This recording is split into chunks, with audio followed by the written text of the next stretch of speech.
से हमारे मुफ्ती सईदुर रहमान साहब दामत बरकातहुम ने मजबूत अंदाज में उनको जवाब दिया, उनसे कागज मांगा, तलब किया, तो उन्होंने एक दूसरा कागज दिखाया और वो कागज मौलाना शिबली साहब ने इमारत शरिया का लेटर पैड जो उन्होंने चोरी किया था, वो चोरी वाला लेटर पैड पर उन्होंने डीएम को एक दरख्वास्त दी कि इमारत शरिया में रमजान का ये महीना है और ये रमजान की 27 तारीख को उन्होंने दिया, रमजान है और 3 महीना के लिए मुझे रमजान और ईद की वजह से पुलिस की जरूरत है।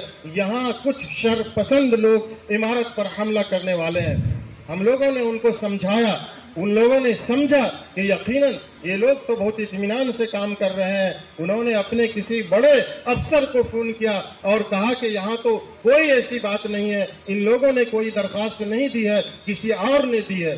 तो ऊपर से उनको हुक्म हुआ कि तुम लोग अपनी जगह पर जमे रहो। उन्होंने यही जुमला कहा कि हमें ये कहा गया है कि तुम लोग अपनी जगह पर जमे रहो।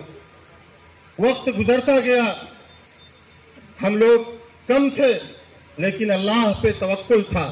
हम लोगों को ये यकीन था कि आप सभी हजरात इमारत शरिया के खुद्दाम को और अमीर शरीयत को तन्हा नहीं छोड़ेंगे। अल्लाह पर भरोसा था, इसलिए हम सब में का कोई एक भी मरूब नहीं था।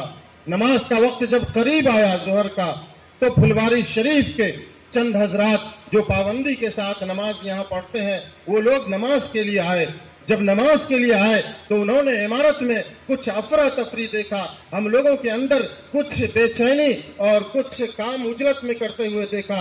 तो उन लोगों ने पूछना शुरू किया कि क्या बात है, आप लोग आज कुछ मामूल से हटकर नजर आ रहे हैं। उनको सारी सूरत हाल से आगाह किया गया और उन लोगों ने भी नमाज के बाद मुस्तैदी दिखाई और वो सब के सब मौजूद रहे और उन सब ने हम लोगों को ये यकीन दिलाया कि ऐसा कभी नहीं हो सकता है कि कोई बातिल ताकत, कोई गुंडा, कोई दहशतगर्द, कोई बागी इमारत शरिया पर आकर के हमला करे। हमारी लाश पर से वो लोग गुजर सकते हैं लेकिन हमारी जिंदगी में वो नहीं गुजर सकते हैं, वो इमारत में दाखिल नहीं हो सकते हैं। 2 बजे का वक्त था।